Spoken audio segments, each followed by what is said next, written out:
Voilier Darwin Sound. C'est l'histoire d'une petite famille de 6 partie à voile faire le tour du monde. On vous invite à visiter notre blog voilierdarwinsound.blogspot.com ou notre page Facebook Voilier Darwin Sound pour nous suivre. Qu'est-ce qui cuit là? Maquereaux fraîchement pêchés par les matelots Danny. Oh! Qui a pêché le plus gros? D'après moi, c'est mon oncle Marc. Ah, après avoir écouté les enfants, Moi, il y a eu 4 plus gros maquereaux. Ouais, chacun a pêché le plus gros. Mais on peut dire que le père, Dominique, c'est lui qui a tout arrangé ça. J'avoue. Il a fait une grosse job. J'avoue. Good job. Ah, c'était une grosse job pour tout le monde aujourd'hui, ça n'était pas facile. Pas facile. C'est comme ça qu'on quitte le Québec. La tête et le cœur remplis de beaux moments passés en famille et entre amis. Mais on sentait quand même que c'était le temps de partir. De passer des beaux moments aux îles de la Madeleine, de rencontrer des gens géniaux. La météo était aussi clémente.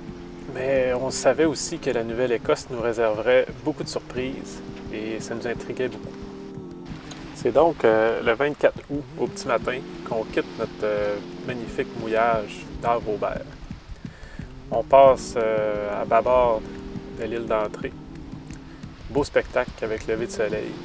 Les paysages sont magnifiques. Et c'est ainsi qu'on dit au revoir au Québec et aux îles de la Madeleine pour des nouvelles découvertes. Je suis un serpent, je rampe très bas. Je suis un homme blanc, je suis un homme noir. Peut-être amérindien, je ne le sais pas. Je suis un Valeureux matelot, qui souffre un peu du mal de mer.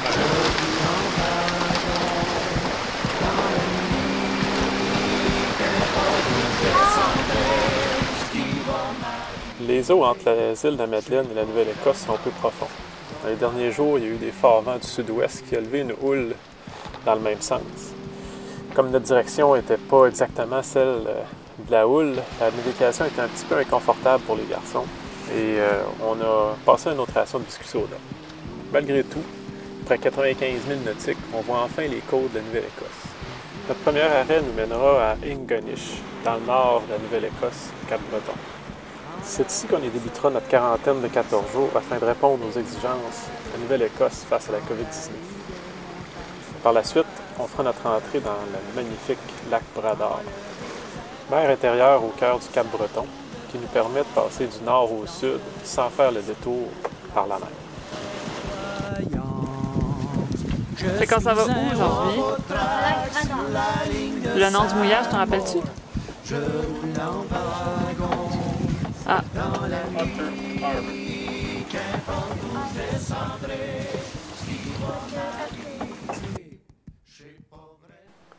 La quarantaine aurait été une expérience un peu particulière pour nous. D'abord, une expérience de planification, car il fallait prévoir les vivres pour 14 jours sans débarquer à terre. Il a aussi fallu s'occuper. Bien sûr, il y avait l'école qui couvrait une partie de la journée, mais il fallait quand même occuper nos matelots avant d'avoir une mutinerie.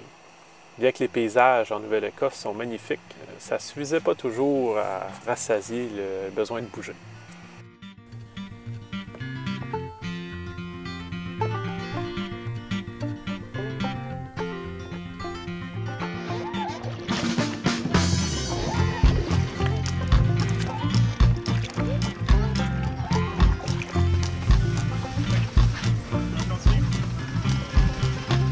I'm gonna go out and play, I'm gonna roar like a lion. I'm gonna live just for the day or I'm gonna die trying. And I'll be grateful for every footprint that I leave upon this land. I'm gonna love my baby just as hard as I can. You see a smile on my face for the people on the street. I ain't running no race, it's up against me. I'm gonna take this baby far and wide. My friends will be my players, and I'll be out there where I can go climb the trees without scaring all my neighbors to welcome home, babe. Ain't life lovely? I know it's war out there. It don't mean that I don't care, but maybe for the first time, victory is mine. I du lavage. L'école est finie, l'école. L'école est finie, on fait du lavage. C'est parti! On court! Attention! Et c'est comme ça, de fil en aiguille, de jeu en jeu, de tâche en tâche, qu'on est passé à travers le lac Brador. I'm gonna stop at all the ties in a tiny little town. I'm gonna make my house a home. Montre avec tes mains, voir. And then the kid from next door can come over and play my drums all day. Cause I know that I did it when I was that age, and so it seems fair that way. I'm gonna buy my stuff from the guy down the street. And not them bought stores that ring the town, the reek of defeat. I'm gonna go to the farmer's market. Après 5 jours sur le lac Brador, on atteint la partie la plus au sud du lac pour traverser le canal St. Peters, qui a été construit en 1869 afin de rejoindre l'océan Atlantique au lac Brador. Ce canal a été creusé dans une montagne de granit, ce qui en fait le passage très intéressant et impressionnant.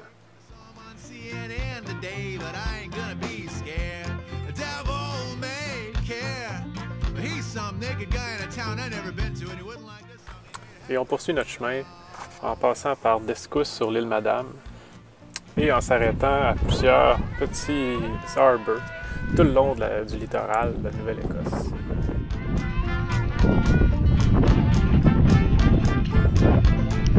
« 14 jours après notre arrivée en Nouvelle-Écosse, on atteint enfin le port d'Halifax. Les enfants sont impressionnés. Il y a des cargos, des grues, des ports, des bateaux pilotes. Tout ce qu'un petit garçon pourrait rêver voir dans une grande ville à son arrivée.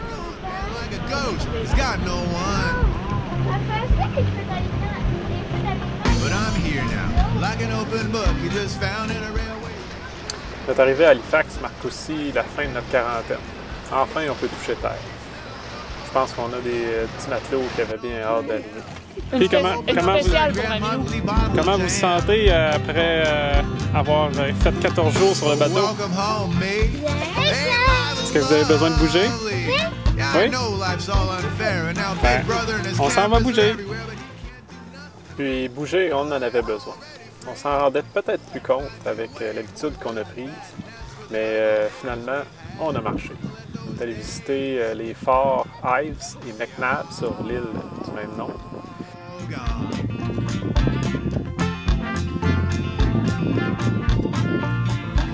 Avez-vous passé? On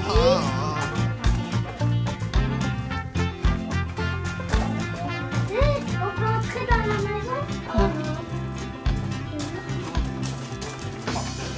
On dirait qu'il y avait une cage ici. Ouais, on dirait, hein? On dirait que c'est une cage, ça, papa. Ben oui, ça ferait à le pousser. Regarde l'engrenage, là. On en profite aussi pour aller ravitailler, visiter la ville d'Halifax. Aller chercher nos passeports qui devaient être renouvelés. La ville d'Halifax est vraiment bien organisée pour les voiliers de passage comme nous autres. Ils ont organisé ce qu'ils appellent le waterfront, qui permet aux embarcations durant la journée de s'amarrer gratuitement. Ça nous sera très pratique pour faire le ravitaillement final avant de quitter le Canada. Mais aussi, ça aurait été très pratique pour des activités essentielles à l'équipage.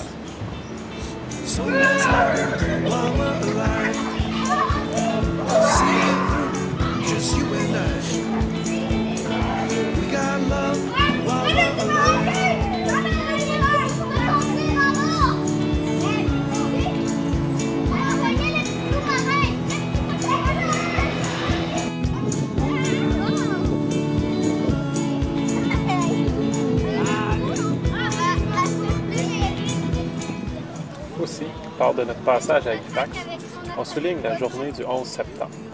C'est une date importante pour l'équipage du Darwin Sound. On commence la journée avec la visite du musée maritime d'Halifax. C'est un musée super intéressant où on peut voir des maquettes et toutes sortes d'artefacts de l'histoire maritime de la région. C'est qu'est-ce qu'elle a cette lumière-là? C'est une lumière électrique? Ouais.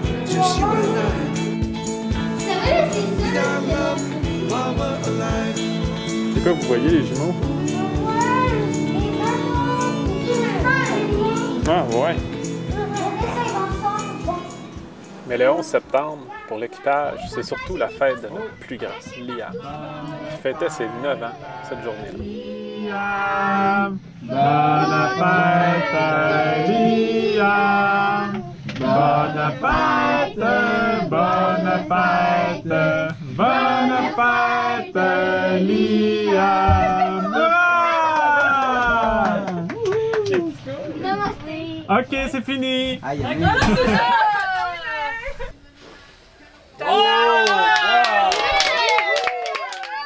C'est après 9 belles journées à Halifax qu'on lève l'ancre pour aller découvrir le littoral sud-ouest de la Nouvelle-Écosse. C'est de là aussi qu'on fera notre départ vers les États-Unis. Bye bye, Halifax! Mais entre-temps, une petite surprise nous attend sur notre trajet. L'ouragan Teddy s'invite à la fête. On attend des vents très forts sur le littoral sud-ouest de la Nouvelle-Écosse. 55 à 65 nœuds devraient frapper la région. Ok, je suis prêt. Alors, on met la main à la pâte. On sécurise le voilier. On range tout ce qui peut partir au vent. On coud tout ce qui peut déchirer. On rajoute même une deuxième ancre pour être certain d'être couvert sur tous les angles du vent. Préparation pour l'ouragan, on court. Merci, TF.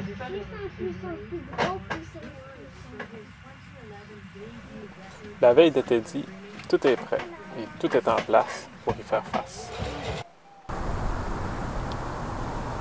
Préparation à un ouragan. L'ouragan Teddy qui s'en vient. On a mis 2 ancres. On voit notre orin orange là-bas. Un deuxième orin blanc. On a 2 ancres prises dans la boîte. Sécuriser la grand voile, légèrement, le foc. On a tout sécurisé comme il faut, tout rentré ce qu'on pouvait. Le kayak est bien strappé. Après ça, l'arche, le panneau solaire. L'éolienne, on va sécuriser ça à la dernière minute pour avoir de l'énergie. Tout est prêt pour demain. On va voir à quoi ça va ressembler. Prêt à faire face à la musique. Puis le matin de l'ouragan, les vents montent calmement. Finalement, on aura du 38 à 40 nœuds au maximum, ce qui est beaucoup moins pire à ce à quoi on s'attendait. On aura beaucoup de pluie, beaucoup plus, parce qu'on est dans le secteur mouilleux de l'ouragan. Donc Teddy passera un petit peu plus au nord-est de la Nouvelle-Écosse et frôlera les côtes du sud-ouest pour nous laisser tranquilles le lendemain matin, avec une température clémente et une atmosphère qui ne laisse pas croire qu'il y a eu un ouragan la veille. I ain't never gonna blow my top, 'cause the world just turns here, don't stop. You build me up and nothing can bring us down. Après cette aventure, on se dirige tranquillement vers Shelburne. On passe d'abord par Port-Mouton, où on trouve une super plage et où les enfants creusent les plus profonds trous qu'on ait jamais vus. So let's love while we're alive. Regarde une étoile de mer en fait, on a 3 $ de sable vivant avec un bourreau qui est vivant et une étoile de mer qui est vivant. On part aussi à la découverte de Lunenburg, port de pêche et ville historique, surtout connu à cause du Blue Nose, grand voilier qu'on appelait schooner et qui était utilisé principalement pour la pêche au large des côtes de la Nouvelle-Écosse, mais aussi pour régater contre les schooners de Boston et du Massachusetts, avec succès.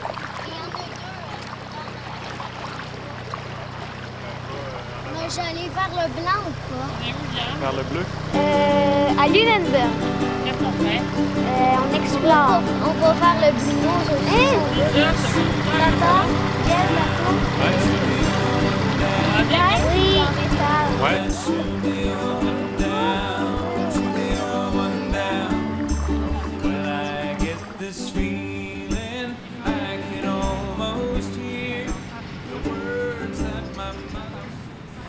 On aura même le droit à un petit spectacle de musique en plein air et surprise. Quel beau moment qu'on aura passé. 10,000 telephone poles, 2 more dreams, let the Rockies.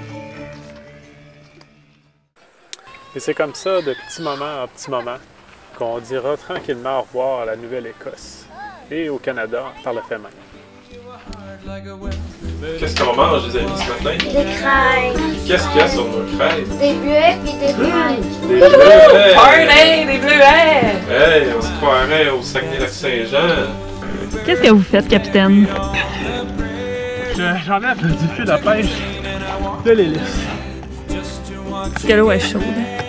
Elle se réchauffe, là. C'est toi qui se réchauffe plus que l'eau.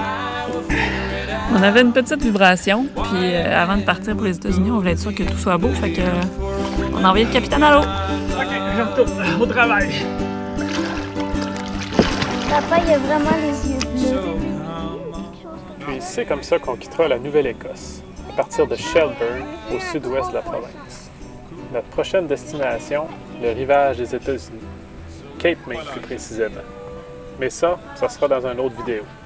En attendant, on vous montre qu'on a quand même fait des efforts pour pêcher.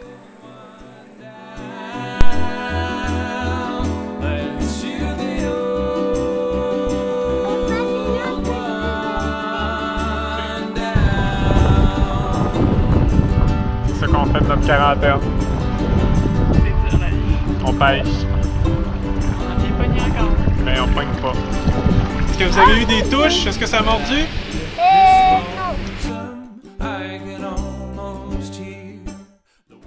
Si vous avez aimé cette vidéo, merci de nous suivre sur notre page Facebook ou notre chaîne YouTube Voilier Darwin Sound. My only son, I gave you a heart like a river, like a river. I gave you a heart like a river, but it'll drown.